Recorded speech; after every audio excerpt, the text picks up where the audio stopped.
வணக்கம் நேயர்களே. வீட்டு அறைக்குள் சென்று தன் உயிரை மாய்த்து கொண்ட 18 வயது இளம் பெண் தொடர்பான செய்தியோடு நாங்கள் இணைந்திருக்கின்றோம். தன்னுடைய பிள்ளை தொலைபேசி பாவனையில் இருந்து விடுபட வேண்டும். தொலைபேசி பாவனை கூடாது, அது கண்களுக்கும் கூடாது, விரல்களுக்கும் கூடாது, மூளைக்கும் கூடாது என்று எங்கள் பிள்ளைகளுக்கு நான் சொல்லிக்கொண்டே வருகிறேன். குறிப்பாக 18 வயது என் பிள்ளைக்கு நான் சொல்லிக்கொண்டே வந்தேன். அந்த பிள்ளை கேட்கவில்லை. புத்தகத்தை எடுத்து படித்துக்கொள், தொலைபேசி பாவனை கூடாது என்று நானும் என் மனைவியும் அடிக்கடி சொல்லிக் கொண்டு வந்தோம். அவள் கேட்பதாக இல்லை.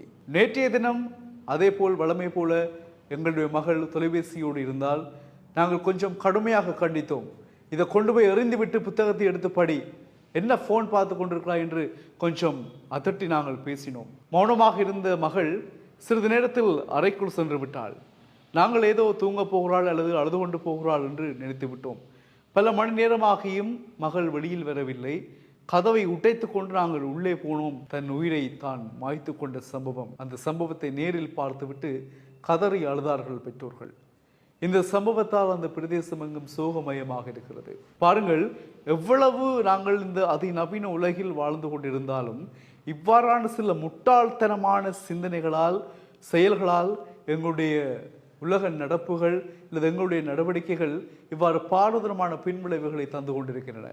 இதனால் நாங்கள் ஒரு கணத்தில் எங்கள் உயிரை மாய்த்து கொண்டாலும் அதன் பிறகு எங்களை பெற்று வளர்த்து 18 வயது வரையும் ஆளாக்கிய அந்த பெற்றோர் என்ன கவலைப்படுவார்கள், உறவினர்கள் எவ்வளவு கஷ்டப்படுவார்கள், எவ்வாறெல்லாம் வேதனைப்படுவார்கள் என்பதை அந்த பெண் இறுதி வரை நினைக்கவில்லை.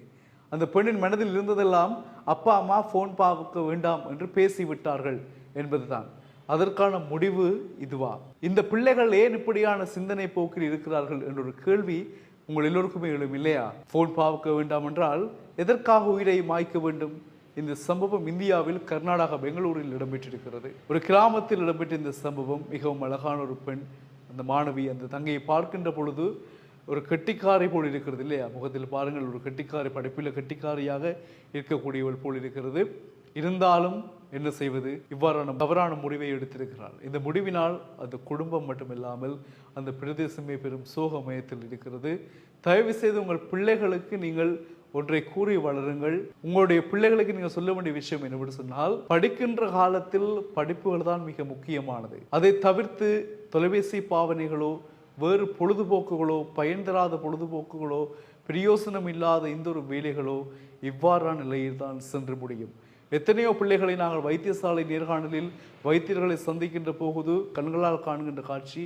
எத்தனையோ பிள்ளைகள் இந்த தொலைபேசி பாவனையால் விரல்கள் எல்லாம் இயங்க முடியாமல் இப்படியே இருக்கிறது.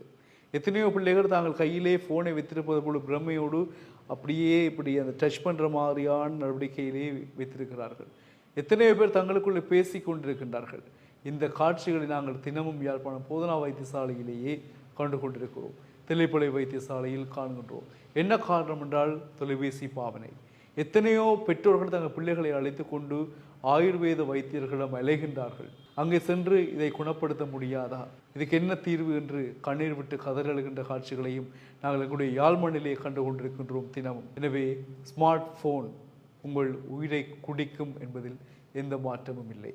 எனவே தயவு செய்து சிந்தியுங்கள், செயற்படுங்கள். நன்றி உறவுகளே.